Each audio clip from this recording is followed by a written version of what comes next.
welcome back to my channel, and today we're doing another limited color series for this Easter. Of course, before I get started, I do have to pull my disclaimers out of the way. I live near a major highway here in the country of Belize, so you will hear those motor vehicles in my background. Where I live, there's also a lot of wild birds. You may hear them calling, chirping, or crying in the background. And thirdly, I have dogs. I have dogs, my neighbors have dogs. So if anyone comes in this neighborhood, you will hear those dogs, including my own, start barking. And with that, I get back to my regular scheduled program.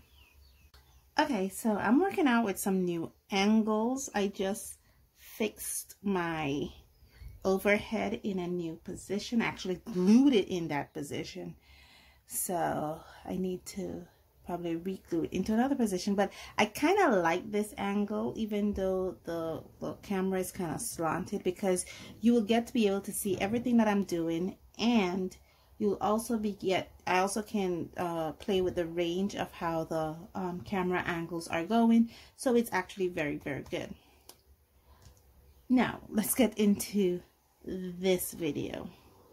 Okay, so for today I am doing another limited color series for this Easter season. This will probably go up on Easter Monday. Happy Easter, guys. I hope you guys are having a safe and happy and blessed Easter season. It's Easter in my country, to kind of talk about the topic. It's two parts. It's one part heavily religious and a second part heavily family centered and just gathering centered, I should say.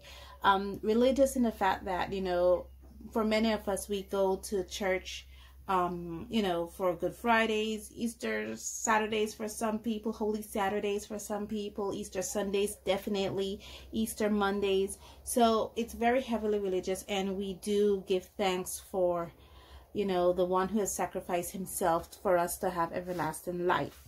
We give thanks for him and we celebrate him in this time. On the other part, it's a big part of family and gathering, because it's also a long holiday. I mean, we basically celebrate from Good Friday up to Easter Monday. So that's 4 days for those who work regular shifts, like Monday to Fridays. You basically go home on Thursday afternoon, because the cutoff time is actually Thursday afternoon. So at 12 p.m. you go home, and then the holiday is Good Friday, Holy Saturday, Easter Sunday, Easter Monday, and then you return back to work on Tuesday morning. For me, that works in a hospital setting, and I'm a nurse. It really doesn't matter. It's just a normal working day for us. And it just so happens that I'm off today, so I'll go back to work for Easter Sunday. Okay, so I have my little bunny here all pre-lined up, all pre-drawn up, then lined up. One of the things that I appreciate about this is actually the pecan watercolor paper. This is a 90-pound watercolor paper.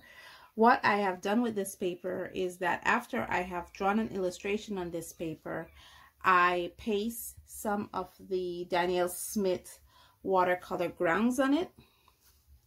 And what this does is this allows me to appreciate the watercolor properties of this paper a whole lot more, and it allows me to have more versatility with this paper. I'm sure you guys have heard me in many previous videos say one of the biggest observations I've made of this paper is that it absorbs water quickly, and it doesn't allow me time to work with it. So putting on the Daniel Smith watercolor grounds allow me time to work with it. And so I have this illustration here, and I'm gonna paint it now.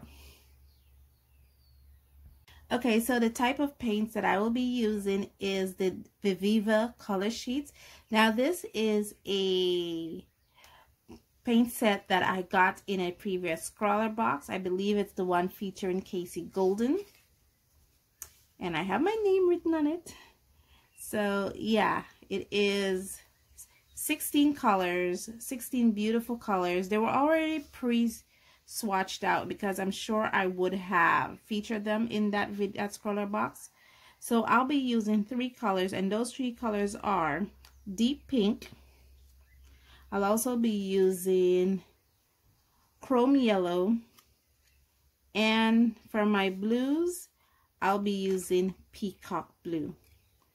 So now I just basically picked those colors at random. I haven't previously worked with them.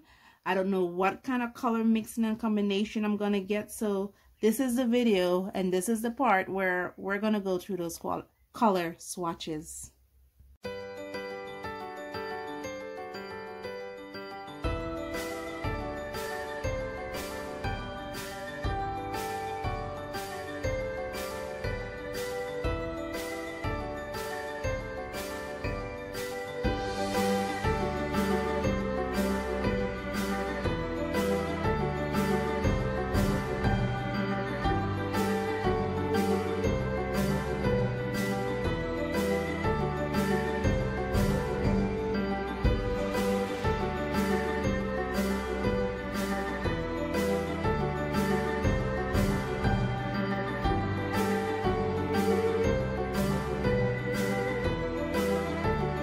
Okay, so as you can see, I have my color swatches all finished. I'm able to get a beautiful purple, an amazing green, a kind of reddish orange, and my neutrals seem to be very good. So now that I have my color mixes all swatched out, let's get into the coloring, okay? Okay guys, we're finished. We're all finished swatched out. I have my color swatch right here that I'm working with. One of the things I noticed in the replay of this video when I was watching back is you saw my hand like this a lot. It was actually because I had the water in front of me here, so I constantly had to be reaching for it, but I put it off to the side so my hands are not going to get in the way at this time. But I do have the colors here. The only thing I don't like about this book is that when I need to switch from color to color, I have to be mindful. And so I need to open it up and not let them touch because I need this to dry a little bit and then go to the other color. And then the peacock is all the way here, so I have to go through two little tissue paper looking thing to get to that.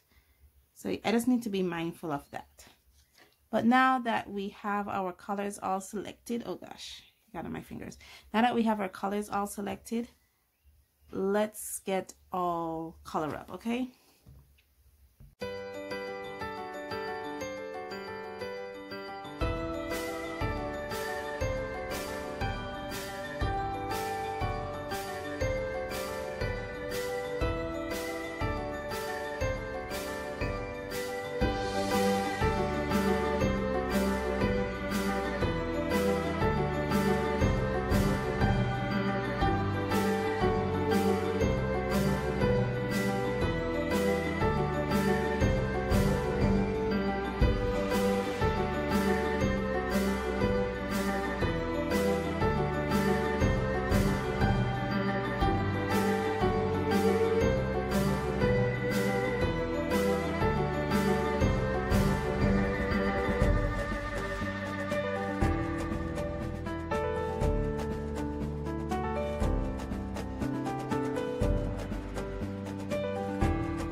Okay, I am finished. I hope you guys got to see my process. I'm actually very happy about this. A couple of things I've learned about this, the Viva color sheet. What I did is I take the colors that I want. It's best to work from a limited color palette. That way you don't have to find yourself flipping through this booklet a lot. So I take the colors that I want, which is the peacock blue, the chrome yellow, I put it in a palette, and the deep pink, these are the three colors that I use. I put them in a palette, and this is where I do my color mixing and I pull my colors from. The other thing that I notice is that these colors are very heavily staining, And apart from being very transparent, they're actually very heavily staining, so you need to be very careful. I did had some run throughs here and here and here. I had some here, I had a few here. So this is just full with a lot of mistakes and run throughs, but or run-ons I should say, but it's okay because this is in a sketchbook and I'm still in the process of learning. I will not call this a finished piece, and I will not call this a piece where I would sell to someone. It's just something for me to practice on. The other little tidbit I should say about these is that I made a mistake here where it wasn't a little bit of run through, it was a lot. And so I just kind of shadowed it a little bit, the basket, to kind of hide that very rich orange line that was coming through, which was really cool. And being that I shadowed it on my left side, I decided to put all the shadows on the little bunny on the left side, which I thought came out beautifully. I am so amazed of this result. Everything seemed to work, and I am happy with what I have here so far. So I'm just going to leave this here along with the Viviva color sheet here to dry some more, clean up, remove my swatch, as you can see. And with all that said, guys, thank you guys so much. Thank you so much for joining me on this journey. And as always, stay safe, stay blessed, and I'll see you in the next one. Happy Easter, guys. Bye.